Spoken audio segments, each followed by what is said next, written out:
Howdy guys, welcome back to Land Talk Podcast. We're still talking about land here today on episode 4.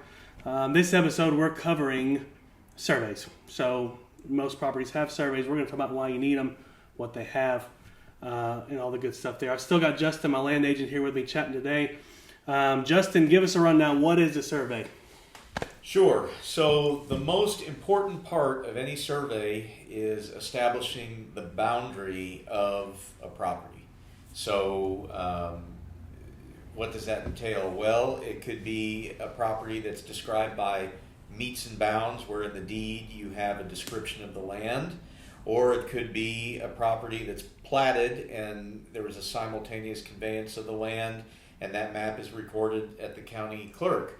Either way, it shows the boundaries of that property. And then nowadays, land title surveys include all improvements and so forth that are on that property. So edge of pavement, fences, above ground utilities, all that kind of stuff. So there are different types of surveys for different things. When you order a survey, it's not just like one size fits all, right? So when you're buying a property, you need a land title survey.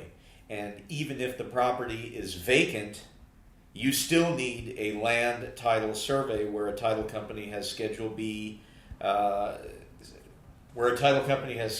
exceptions, and you will address, easements and setbacks that affect that property.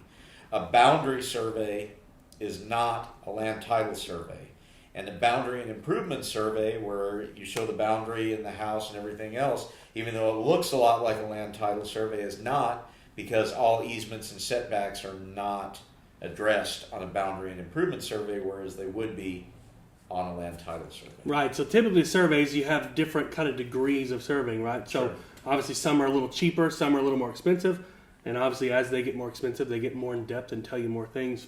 So in looking at land ownership, obviously, we always hear about the word deeds, right? So a deed, in this case, grants you the property, but kind of going back to our easement talk a little bit, the meets and bounds description kind of defines what you own. So you have a deed, and then the obviously the surveys in the deed as well to show you what you're buying. So I think it's super important, as you buy new properties. Do you think you should always get a new survey, or how long do you think a survey is good for in general? So I'm biased because I work as a project manager at a survey firm, but also I would never buy a property without getting a survey, especially a more rural property by meets and bounds. If you're buying a platted lot in a subdivision and there's an existing survey, you're probably pretty safe going with that existing survey. If you're looking at a larger platted lot in a subdivision, you probably should get a survey, and you at least want to know where your boundary corners are. And when you get an updated survey,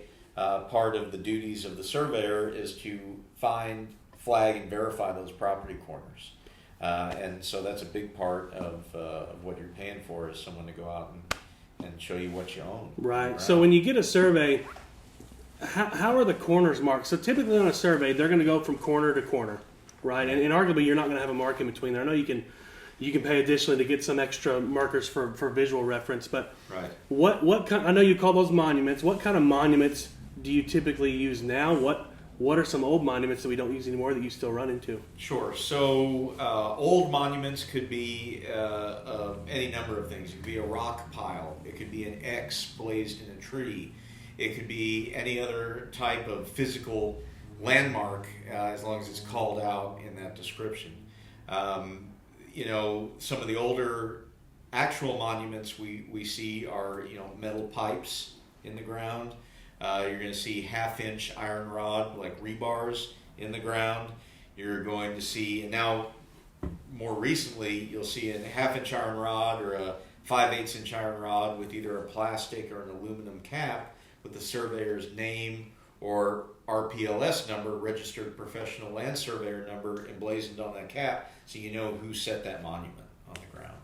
Right, and I know I've run into like the little obelisks, like the little... Yeah, those are type 1 concrete monuments for right-of-way, so they look like the Washington Monument, and they're concrete, and those generally delineate right-of-way boundary, which is also the boundary of the property. Right. So when you're surveying an older property, let's say it hasn't been surveyed in a while, I mean, do y'all run into situations where those monuments are gone or removed or anything like that? I mean, sure. When monuments, all the time, you go out and you just never know what you're going to find, right? So when you go out there, if a monument is gone, you have to use the geometry of the rest of the property or adjoining properties to reset that monument. So, for example, if a surveyor is hired to survey a tract that's a meets and bounds property, you don't just survey that property. You build the record from the deed of the subject property,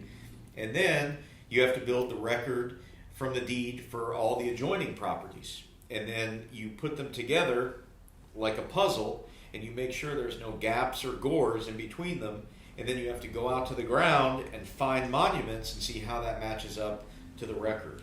And sometimes on older, larger acreage tracts, fence lines go tree to tree to tree and they meander. Well, what's the property line? Is it the deeded line that's called for in the deed, or is it the fence line? Well, there's a lot of debate over that. How long has the fence line been there? Has it turned cattle? There could be a rock mound 20 feet away from a fence line, but for the last 150 years, those ranchers have thought that fence line is the property line.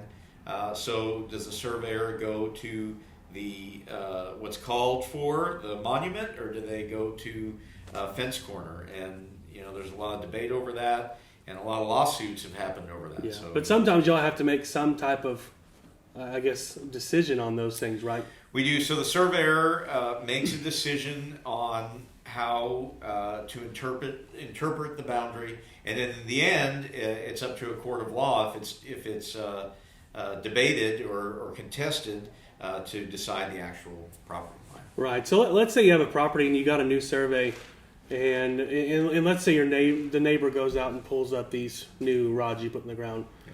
Do y'all have that happen? What's kind of the right or wrong thing there? That happens, and it's 100% wrong. And in the past, I've actually had to call out constables to go with us to set rods because a neighbor comes out with a gun and says, "You're not coming over here to set that corner. My corner's over here. You're wrong." Well, in that case, you should tell the neighbor, go get your own survey from a different surveyor, see where it comes out. If it's different, 99 times out of 100, they're going to be the same. If they are different, at least the neighbor would have some kind of evidence to prove his or her case, and then it would go to a court of law, and you'd get a decision. Right. And so the best part of surveys is kind of keeping everybody on the same page. I think it's a way for a lot of transparency between neighbors because, without some type of written proof of what was bought by either party, you could run into a lot more Hatfield and McCoy's, big issues. Into a lot of pride. People will fight over an inch or 2 inches of property, and the court case will cost a lot of money over that 2 inches, and in some cases it won't change at all. So right. Yeah. So looking at surveys, kind of going back to look at older surveys versus newer surveys. Do surveys change over time? Because we've had surveys that we've got, and let's say that the property used to be 50 acres, and maybe 100 years ago it was 50 acres, but now it's 52. What do you accredit that change to? So there can be a lot of different reasons. If the survey is 50, 100, 150 years old, I mean the equipment that they used back then is not as accurate as the equipment we use now. So really up until the late 80s, early 90s, surveyors were using Civil War era technology to survey property. They were using a transit and a chain, essentially. Yeah. Now we use GPS units, and we're on a state plane coordinate system, so everything is measured down to within a hundredth of an inch, hundredth of a foot. And it's a lot more accurate. So, I've run into old deeds where they talk about a line going 2,000 feet, and the surveyor writes in his field book, line runs approximately 2,000 feet in a direction through the valley, but we didn't go there because there were Indians. So, there you go. So how far does that line really run through the valley? Right. Approximately 200 feet. I've run across other deeds where they talk about going a northerly direction, the amount of time it takes a man to roll a cigarette on horseback. It could be subjective. That could be a very subjective amount. And then they'll call out for a monument, pile of rocks or whatever, so you can kind of see how far. But, you can have a discrepancy in area because of just inaccuracy of measurements, right? You can have a discrepancy in error because right-of-way has been taken for new roads that have come through. You can have a discrepancy in area because a fence line has been built, and over years, 5, 10, 15, 20, 30, 40, 50 years, the fence line becomes the new property line, and it might take an acre or two or more off of the boundary. So there's a lot of different reasons that can happen. Rely upon your surveyor, rely upon your title company, rely upon attorneys to use the surveys to establish your boundary. Yeah, and so we've run into stuff here where you have a meets and bounds call to where, on one boundary of the property, it may have marked 20 different trees. And what's crazy to me is that you need to go from a 12-inch post oak to an 18-inch post oak back to a 9-inch post oak. And what are those trees going to be in 20 years? They're probably going to be bigger, or they're going to be dead. So I think it's kind of wild to me to kind of see those, kind of those older ones that reference trees and stuff. I'm sure they're not as accurate, but that's always. And we've had some properties to where land gets taken or lost to because of a creek. So you have. Yep. If it's navigable, there's different rules versus if it's not, and you can go to gradient boundaries. There's a litany of rules when it comes to waterways and so forth. Yeah, no doubt. And what about? I've heard this is the story I've heard. What about like the older surveys? I heard that they didn't account for the curvature of the earth. Is that true? Like back in the day? Right. So nowadays we use what's called state plane coordinate system. And there's a grid and a ground. So we take into account the curvature of the earth. Now, that only matters when you're going long distances, right? So if a property is an acre, the curvature of the earth is not really going to matter that much. Yeah. If it's 1,000 acres, it's going to matter quite a bit more. Yeah, and actually I heard recently, this is way off subject, but I heard recently, if you look at Colorado, for instance, I think it's supposed to have 4 sides. And I think it has 600. Yeah, because they kept getting off, and they had to readjust, and it has 600 sides now because they didn't account for the curvature of the earth. But anyway, kind of interesting to see technology change. But what about lenders? I mean, do you need a survey for a lender most of the time? Yes. So a lender is going to want to know what they are lending their money on. So they are unequivocally going to require a land title survey. And that's there could be an existing survey that's new enough and accurate enough that you can fill out a T47 form and submit that to the title company and use that survey. But a lot of times you'll have to get an updated survey. And there's different types of title surveys. There's a regular title survey. There's an ALTA survey, which is the American Land Title Association survey. And there's a checklist with a bunch of different things that you can add on to that survey, roof heights, finished floor elevations, all sorts of stuff. So it can get pretty specific when it comes to the type of survey that's going to be required by a lender for any type of sale. Right. But I guess surveys, obviously we're looking at area here.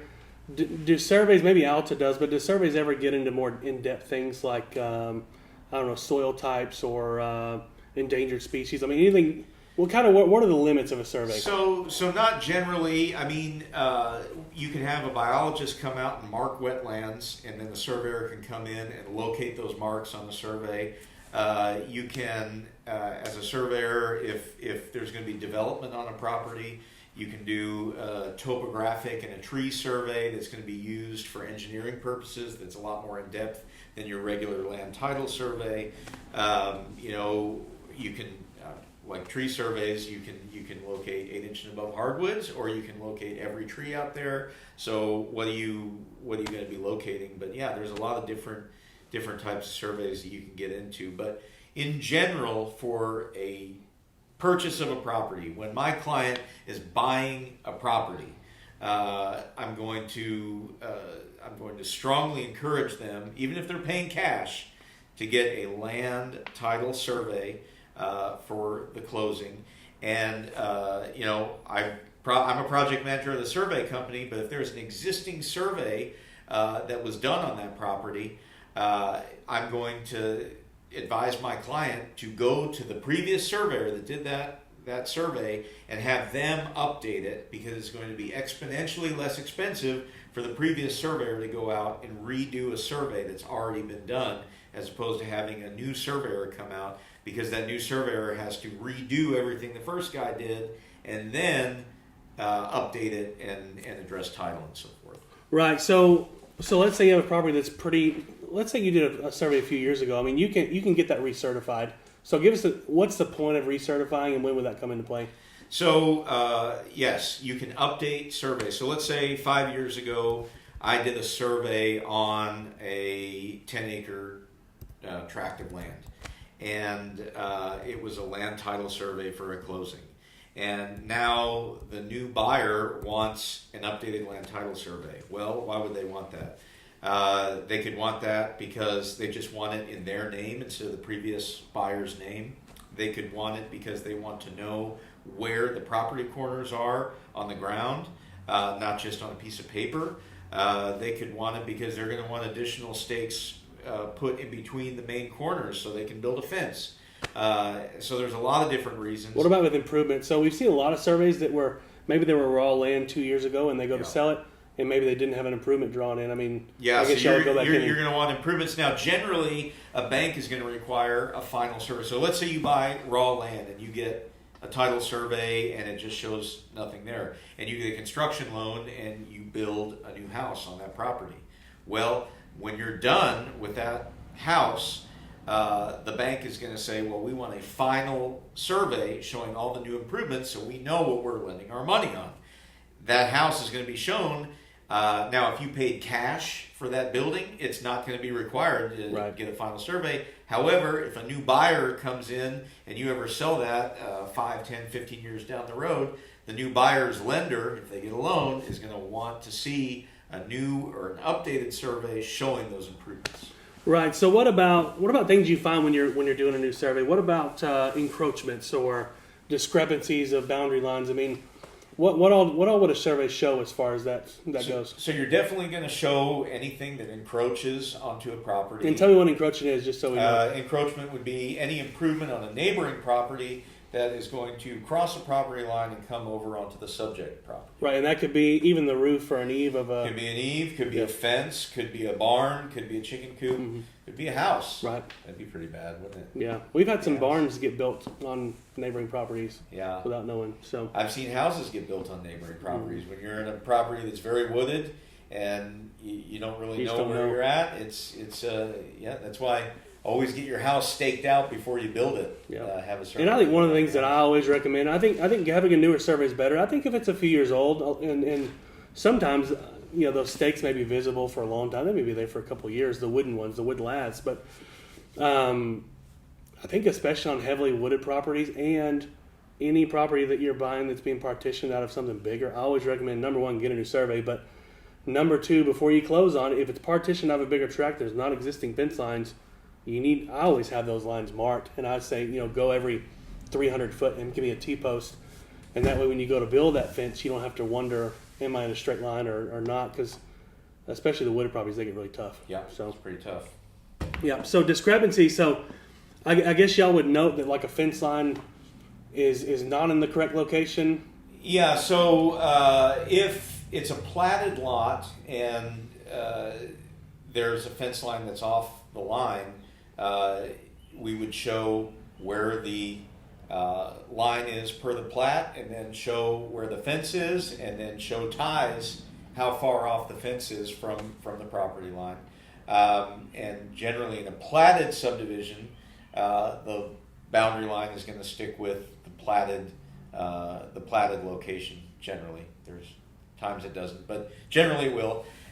When you're on a meets and bounds tract, the fence very well could become the property line. You show where the old line is, and then you could show an area of uncertain title, or you could just show a difference in acreage in the between the record and the found acreage for that property. Right. So, a lot of different. And I had a property years ago. I think we talked about this a couple episodes ago, but just the scale of surveys sometimes doesn't help you because it's so small. Yeah. But I had a property some years ago to where it had a power line on one side, and the power line was, let's say it was 4 foot inside of a boundary line. So it should have been on the property that we're talking about. But there was kind of a dispute over the boundary because in the survey, those lines were so close together, you would think that the power line was the boundary line. But in reality, there's 4 foot between them.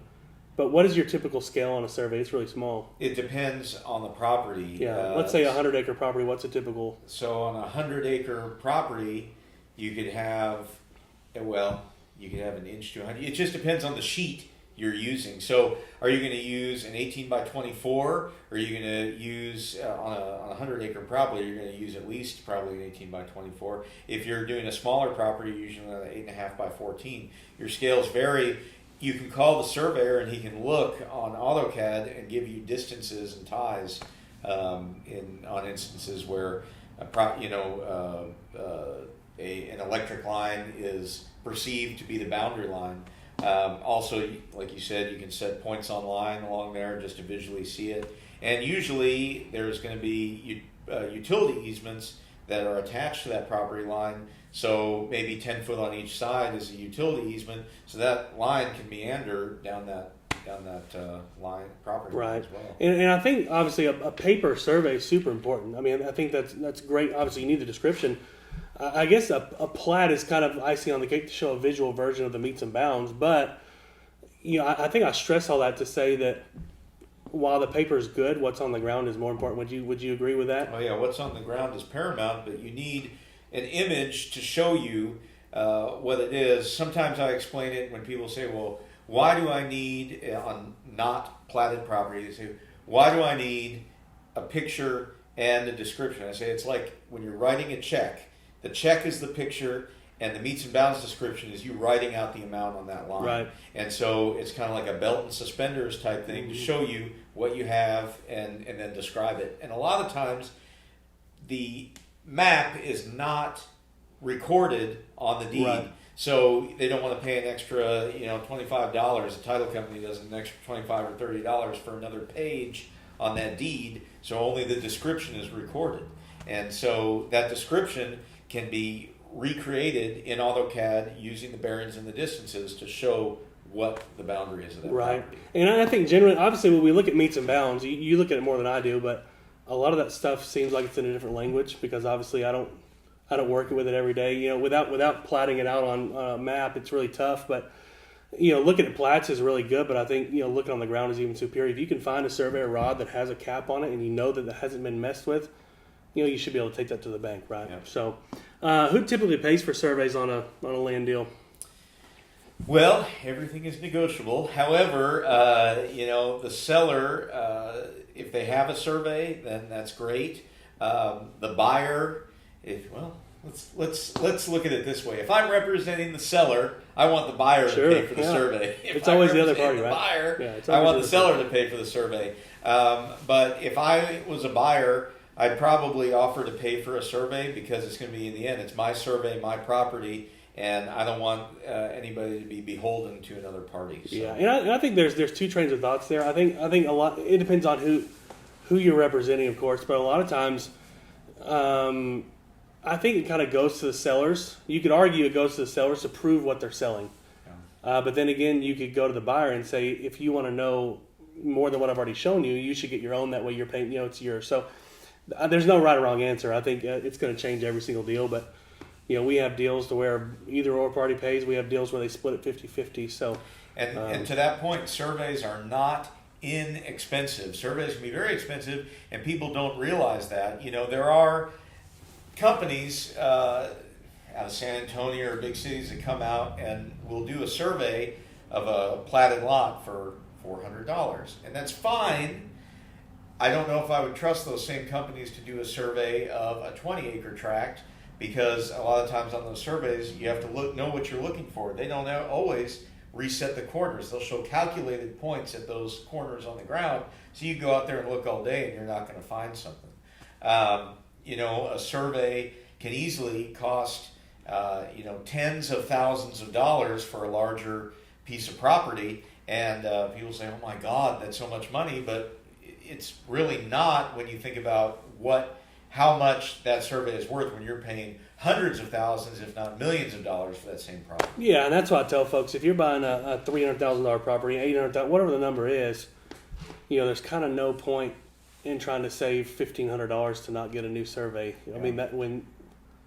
I think surveys are worth their weight in gold. I think they, they can really make things clear, or they can really tell you problems too. And that's the good thing. I use a survey to tell me what am I getting into when I buy this property. It's a visual thing, and it's important to look at the survey, but also if you're looking at a plat, realize that plats, recorded plats, not surveys, because in Texas, if you get a land title survey of your property, it is not going to be recorded at the county generally, and it's not a public record. The only thing that is a public record is a recorded plat. And not all recorded plats show all easements and all setbacks and everything else. A lot of times there's a note on that plat that this plat was done without the benefit of the current title commitment. There may be easements and setbacks not shown hereon. So just because you have a recorded plat and you don't see something on there doesn't mean it doesn't exist. Right. So. All right, so that kind of sums up surveys. They're super important. When you go to buy a property or looking at buying a property, always look at your new survey. Just to be aware of what's going on there, and consult a professional. So if you have any questions, get with a surveyor, get with your broker, get with your agent. Those guys will lead you the right direction. So that's it for episode number 4. We'll catch you next time.